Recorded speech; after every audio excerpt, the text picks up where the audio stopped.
welcome to first impression on Punchline. It's a little late, but late things are it happens. That's the way it goes. And I have Skyline with me. Hello, everyone. Yep, we're gonna do our kind of what we did on Rolling Girls, our top 5 moments of the episode, and there's kind of a lot to talk about.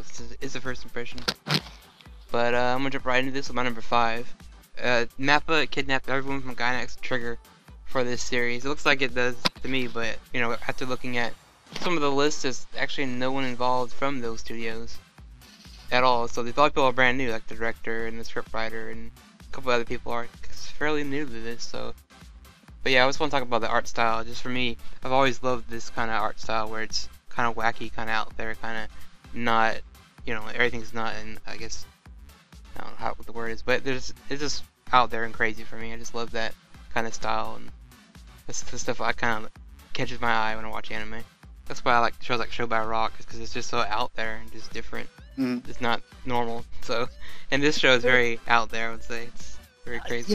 It's funny how kind of like trend follows fashion or fashion follows trend in a lot of people's thinking and all that, because it's like it obviously looks an awful lot like Gurren Lagann. But if you think of Gainax today, that's the other show that you and I did a tag team review on, Chicago No Pleiades, and that was the the schoolgirl paintball survival anime. That was also by Gainax. So right, yeah. So you have to go further back into their days with Gurren Lagann and different shows like that, and it's like there's obviously no connection there, but they weren't the first ones to do outrageous crazy animation either. So right. it's kind of funny how that gets that stamp. It's fine. It's how we describe things to each other, but it's just amusing how it kind of gets that stamp. How it says, oh, there's the similarity there, even though we've just discovered through its personnel there is no connection whatsoever. It's just a good idea. Let's take this and run with it, they say. Right, and I see where they pull ideas from other shows. I mean, it does have that, like you said, like a Gurren Lagann style. Just every character looks almost similar, but everyone kind of a little unique. And I guess maybe it's the way they polish their characters. I mean, they can do so much with their characters that they can stand still and they're just off the wall bouncing around and just. It's a good art style that fits this series. I mean, imagine if like KyoAni did this, it would be kind of more cutesy, I would think. Yeah, probably. Yeah, it would be much more on the Moe scale when you get right down to it. Yeah. What was your number 5? My number 5 was who were the 2 girls that rescued Iradatsu, our main character from the water. He got superpowers. He tackled a guy. They flew out of the front window of a bus off a bridge into the water, and it looks like he was going to drown. But these 2 mysterious girls kind of appeared out of nowhere, and then they cut the scene, and he's on the shoreline. And then the rest of the anime happened from there. But, I kind of like how the show isn't trying to explain everything right off the bat or give you too much exposition. And what exposition it does give you, they don't let pause for a single solitary moment. They just move on to the next bit. So there's some weird and wacky stuff happening in there that I think they're planting seeds for future stuff. Yeah, definitely. There's like that you said. There's that. Also, the guy he tackled the 2 girls, and and they even reveal some later on. We'll talk about with the kind of the overall story. But yeah, it's very weird. How did he get powers from this white-haired guy? Did he always have these? I mean, I think in the bus he did it before he tackled that guy. So it's like, where does this guy come from? Is this kid even human? That's what I want to know. Is he an alien? Exactly. We catch him up in the middle of action. He's a hostage on a bus, same as everyone else. And next thing you know, he's a hero along with our other hero, which we'll talk about in a moment as well. Right. Yeah. My number 4 would be the voice cast. I'm probably gonna butcher some of these names, but we have Murray Inoue, which is always to me, like kind of the tomboy roles, and she's always kind of been that weird voice. And she's voicing the main guy, which is a little weird. Yeah. I mean, we saw like last season, a couple seasons ago, Hanakana voiced like 2 boys in 2 shows. So it's nice seeing that these girls kind of branch out, maybe try something a little different. Eri Kitamura, she did the voice for the main character in Nyarko-san. Right. Yeah. So it's not untoward for a young man to be voiced by a huskier, more male female voice. Yeah, that's a lot in the Shonen series too. Naruto's voiced by a female, and you have Luffy. He's been voiced by a female for years, and even in the English dub, the same thing happens. I guess the girl, I guess, because they're kind of a young character, so around 15, 16, you want that kind of not so deep voice from your main character. So yeah, and then we have Yuri Yoshida, which I think she's somewhat new. Yeah, let me look at the list. I think, but yeah. Oh yeah, she was from Engaged Identified Mashiro. So this is her second role, I would think. Pretty big role, and she's playing the cat, which, Chiranosuke. So it kind of sounds a bit like Mashiro from Engage the Unidentified in a bit. Yeah, and she is playing not really a perverted role, but semi-perverted role. Yeah. So I mean, it fits. Why not? I mean, perverse in outlook, if not in etchiness, when you get right down to it. Then you have Ayami Sora playing kind of the idol, Mika-ten, whatever you want to call her. She's Strange Juice, I guess you could call her, because you see her in the episode. And that role is very different for her. I mean, I'm used to hearing her be this quiet princess type, which she's in Aldnoah, she's in Not So Taizide. She's in a bunch of shows this season as that token quiet girl. She also plays the female lead in Plastic Memories, Ayla. Yeah, and so this role I think is probably her most out there role. I don't think she's ever had a role like this where she gets to be a little crazy and stuff like I'll agree. And everyone's favorite, Rei Kugamiya. You don't really need to explain her much. She's just very popular, and she's playing. I guess she's playing the inventor character, which I'm curious to see what they do with her. What she really invents. I mean, we see some of her inventions in the basement, but yeah, so see more with her. That's gonna be cool. But overall voice cast is very, very, they got a bunch of top tier and a bunch of newbies as well. So, and what was your number 4? Number 4, semi-pseudo half-arse magical girl transformation.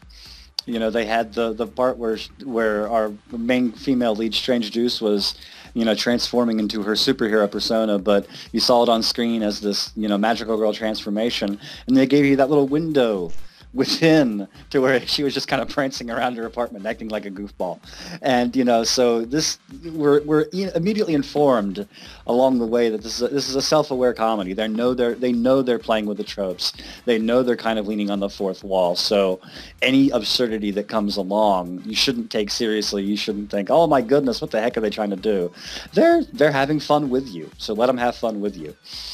Right. I mean, you also think about it too. When a main guy, we see in an anime all the time with a nosebleed. I mean, that's like an old trope from like, I don't know, on the 80s maybe, in anime that, maybe even farther back. When probably even further back. I mean, I've been in anime since the mid 80s. So yeah. Yeah. So I mean, even we got things like that, and then he gets all excited, and there's ghosts involved. So I mean, you gotta kind of not really take this show serious, I would say. So my number 3 is kind of same as your 4 with Strange Juice. It's like, is she a superhero? Is she a magical girl? Is she a combination of both? What really is she? And she did say all those people, and I guess her overall costume is based off a juice box because she has a big straw as a weapon. I would say it's like her iron straw of justice. I love it. Yeah, and then my favorite part of the episode when we first see her is the Akira bike slide. Yes.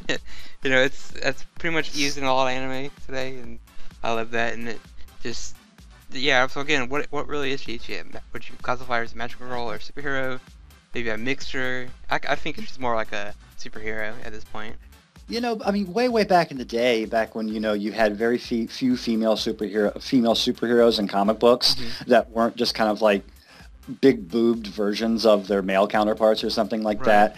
I remembered something that Neil Gaiman wrote in a story called A Doll's House and Sandman, where he was talking about storytelling and how, little boys comic books, they always have like, Peter Parker isn't the rapper that Spider-Man comes in, and Spider-Man isn't the rapper around Peter Parker. They're both the same person. But, in little girls' fiction and fairy tales, the little girl, she isn't really the daughter of the peasants. Or she isn't really this lost away from the woods. She's really a princess. And someday the prince will come and wake her up, or someday the king will come and take her away from this peasant's lifestyle and, take her and make her into a princess in the castle like she should be, or something along those lines. So the magical girl aspect is kind of neat because that was one of the first things, especially in Japanese fiction, to where they kind of married the superhero identity boys together with what girls were. So it kind of made them the princess, and at the same time made them the superhero too. So superhero, magical girl, they cross over so many different times. It's fun to play with the tropes, and I guess keep you guessing.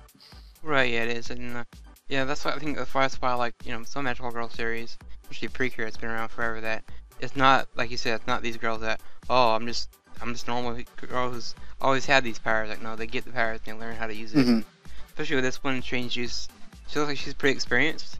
I mean, maybe not as experienced as she probably took out the I guess the gunman easily if she wanted to earlier, but she ran into a little trouble, so maybe she's not that experienced. She could be still a novice, but who knows? With an inventor behind her, maybe building up these gadgets for her, maybe she's more a super agent, secret agent spy thing, whatever.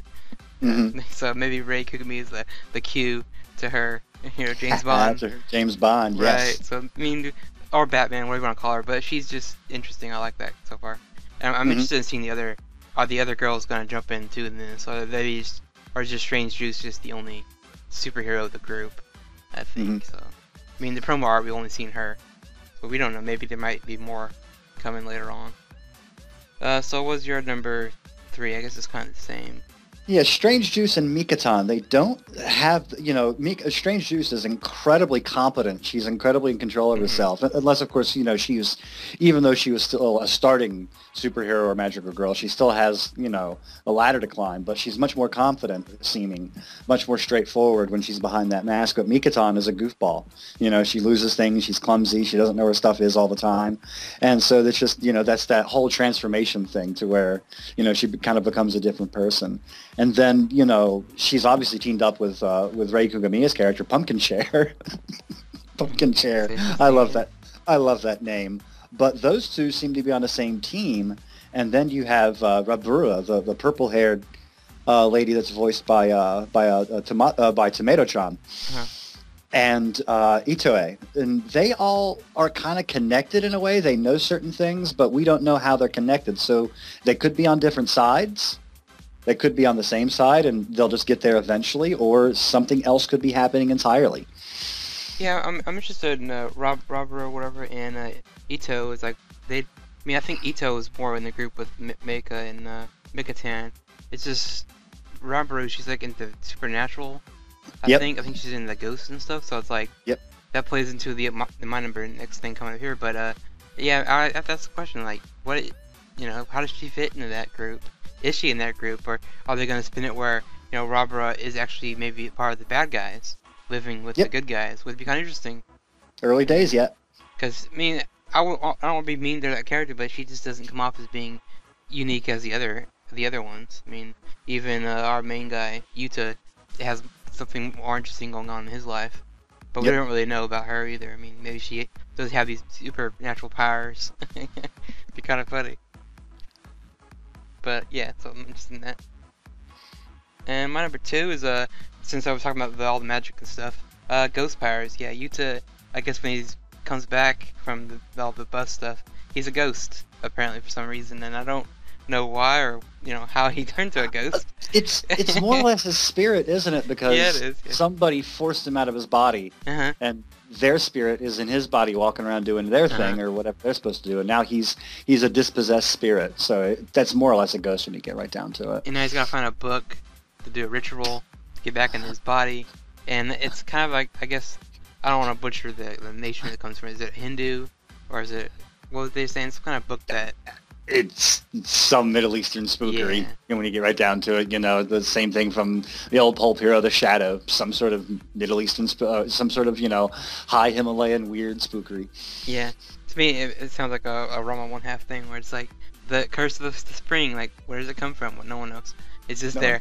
And him as a ghost is kind of weird that, even as a ghost, he can still see the girl's pantsuits, and he still has his freak out moments, and he blows up the world, I think 2 times in this moment. Yep. And that's where they bring in the kind of the, I guess, overall plot, where Yuta gets too excited. He gets a little excited and he's fine, but if he gets too excited, he actually gets blows up the world and the meteor falls down and kills everybody. Yep. And that to me kind of is a head scratcher. It's like, why does it happen only to him? Why does getting excited cause this to happen? You know, that's what I want to know. Exactly. And because I mean, I feel like it's like a Space Dandy element here, where in Space Hmm. Dandy, everyone knows each episode resets at the end. You know, Yep. something happens, a crew dies, or you know, something they just reset it. So it's like, is this going to be the similar thing here, where okay, the team's in danger. I'm gonna reset time and go back. So is that going to be the thing this series? So I mean, Something along those lines, and that kind of leads me into my number two right? Yeah. of the moments. Like, who is the other Iradatsu? Who's walking around in his probably time skipping sort of physical body? You kind of got Looper going on there in a way. Hmm. You've got Groundhog Day going on there in a way.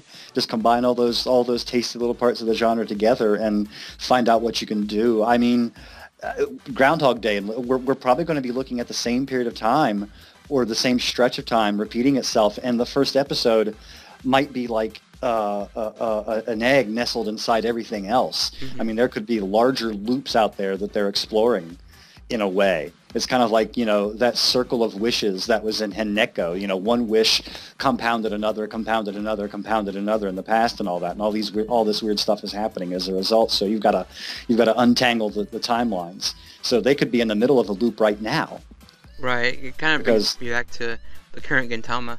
You know, the first two episodes deals with time travel and all that, and yep. consequences of screwing with time, and yeah, altering certain things don't really go the way you want, and it makes it worse.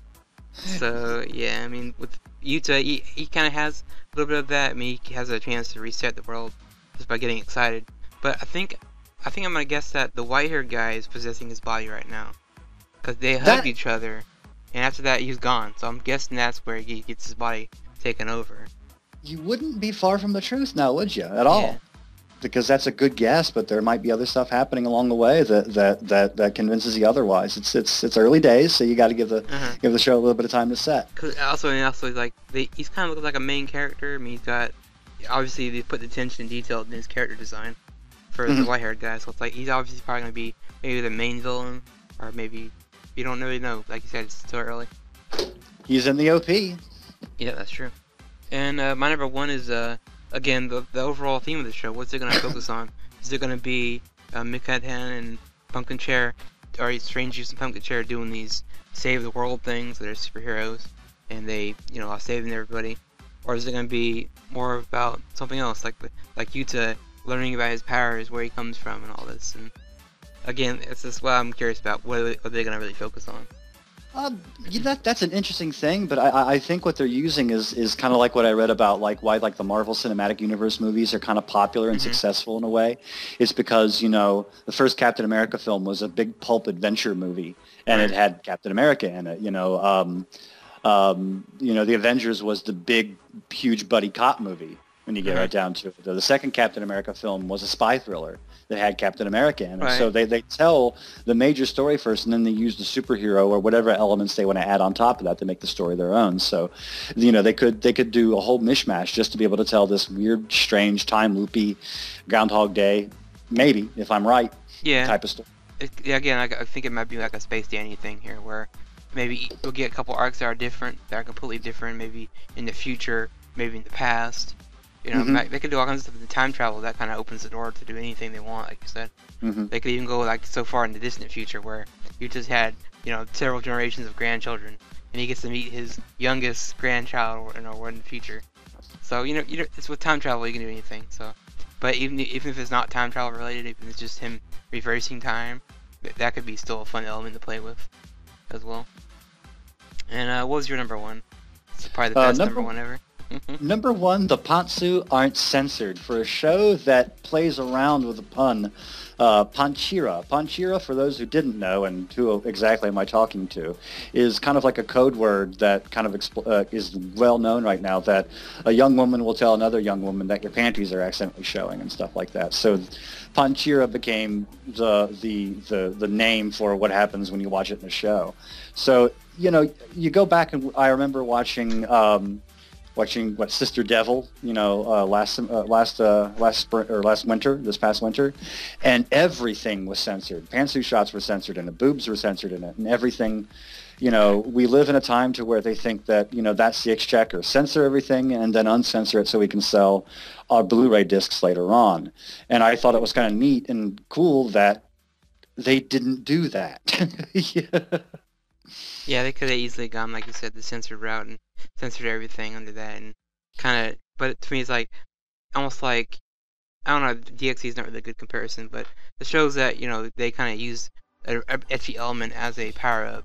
It's kind of like they censored that. It's kind of like, what's the point? I mean, if you're gonna have a show that the guy gets excited to see that, it's like, why would you censor that? I mean, it's kind of like kind of the whole point. It's like censoring blood in anime, which to me is always confusing. But Yeah. I guess, again, it's the broadcaster. They gotta have their limits, I guess. Because even like JoJo, going so far as to censor, I get it, a young teen smoking is bad, I know that. And going censoring like the animal deaths and stuff like that, which is, they don't uncensor that with the animal stuff, so it's like, Yeah, it makes weird, you always scratch your head, like, what gets censored, what doesn't get censored. It's kind of weird. But with this show, obviously they're gonna show it because it's like, oh, we have to show it. I mean, it's kind of, that's the point. I always wonder about that because, I was JoJo's age when I started smoking, and seeing JoJo smoke wouldn't have convinced me one way or the other otherwise. And also, it's that was fan reaction to it as well because, some of the first couple of like blogs or social media posts I read on it was like, I don't know what they're doing. They're panties everywhere. I was like, you know what? I counted 4 major panty shots, and they hung a lampshade on that, and they demurred to it as a point because oh, look away so I don't destroy the world from seeing the panties. They're playing with that, and so you might not want to overreact so much. You kind of sound ridiculous when you do that. Yeah, that's kind of what I would say. That there's people feel that I know. I'm expecting those comments that this is just etchy, and it's like, well, it's kind of in the title and it's kind of in the preview. It's kind of hard not to see it's going to be an etchy show. So I mean, to those few that I know are going to complain, it's like, yeah, you kind of know what you're getting into. Even watch the opening, you know what you're getting into. So, yep. I mean, it's the way of anime fans these days. It's like they find themselves with a butter knife, and then an anime comes along and it's a bowl of soup, and they complain to the bowl of soup that they can't eat it. Yeah, that's you're the one that brought a butter knife to a soup bowl, dipstick. Come on. Right. If you can't find it yourself to at least find a fork, shut up. Yeah, I mean, I see people that kind of Facebook complain about High School DxD being too etchy, and I'm like, you know what you're getting into. I mean, it's exactly, it's tagged as that. Just people that don't go in blind, I guess is what you would say. They're just not realizing what the show's about, and then afterwards they're like, well, too many panties. I'm like, that's what the show's about. Yeah, if Arzon Seki happens to show a lot of ecchi its next episode, you might have room to complain because they never advertise it as such. But this one, yeah, come on. Yeah, or Seraph at the end suddenly showing tons of nudity out of the blue just for no reason. Like that. Yep. That yeah, I mean, it wouldn't really fit either. I mean, you could probably argue that it probably would because maybe it's supernatural, but still, it's shows that advertise like that. You shouldn't complain if it's what you're getting. I mean, it's. But anyway, I think random stuff. I mean, since we've been talking about the opening, I'll say it's probably the most colorful opening right now I've seen out of the season. I mean, Kekai Sensen has a pretty good too, but this one's just very colorful. Kekai Sensen has a better ED than it does an OP. Long shot, that's the best ED of the season. Period. If we can get into that, but it reminds me of a Centric Family in a way because it has all those signs and different things floating by as you go along. Right, yeah, it does have a little, it's very, very lively. And they threw in some English lyrics, which I thought was pretty funny, They always my pain line or whatever is pretty funny. I'm like, that's great. They always play around with that stuff, don't they? Yeah, it seems to be a trend. And yeah, so last thing is the like you said, the pantsu shots. I mean, it's all over the show. So I mean, if I use them in the post, if people are gonna complain, oh my god, it's all. I'm like, that's what the show is, and everyone needs that. I wouldn't really call this maybe show a guilty pleasure, but maybe it is. I mean, it's definitely a show you probably wouldn't be like advertising to your family or friends. Hey, look what I'm watching. Like, no. Better to have guilty pleasure than guilty misery, I say. I mean, that's what it's there for. Enjoy it for what all it's worth, or don't watch. That's the thing. Right. I mean, and they're creative in at least some ways, because I mean, there's obviously, she's jumping up in her skirt and oh, there's panties, or she's just wearing a hoodie sweater with her underwear underneath, and she goes up and yawn and ooh, there's panties, or someone is knocked over and they're wearing a skirt and oh, look, there's panties.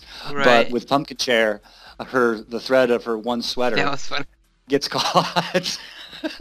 So at least they're not being that absurdist kind of To Love Rue where people fall on over each other and all of a sudden it's panties and some young girl's butt in a guy's face. Well, I yeah, mean, that and they don't see Yuta at the time. He's a ghost, so they're kind of getting away with it a little bit there. So it makes you wonder when he's not gonna be in ghost form, how will they do it? How will they get him to? I don't want it to be the To Love Rue like you said. I don't want him falling face first, crotch first, and they're girls like Tusk from Cross Age, but I kind of want to see how they do it when he's actually not a ghost. Yeah, we've had our USRDA of crotch in the face moments, haven't we? Yeah, a little bit. So anything else to mention? I think we covered pretty much everything. We did cover this thing like a blanket. I do want to talk about the motorcycles that were in the basement that Mikatan or trained at least a half dozen. From. Yeah. So it makes you think maybe it's like the Iron Man thing where he has a suit for each occasion, each usage. So maybe she has multiple bikes, the same thing like that. So if she needs to get on the water, maybe she has a water version. If she needs to fly, it's a flying version. So maybe she has all these different bikes to choose That would from. be awesome. Yeah, because I'm interested in seeing the inventions she makes. I know they advertise her as being the inventor of the group. And Ito, I guess, is the hacker maybe character. So I'm interested in what they do with her as well. So, but yeah, so far all the characters are pretty interesting. I'm curious to see what they do next. So I guess that's it for this episode. See you guys next week for 2. And yeah.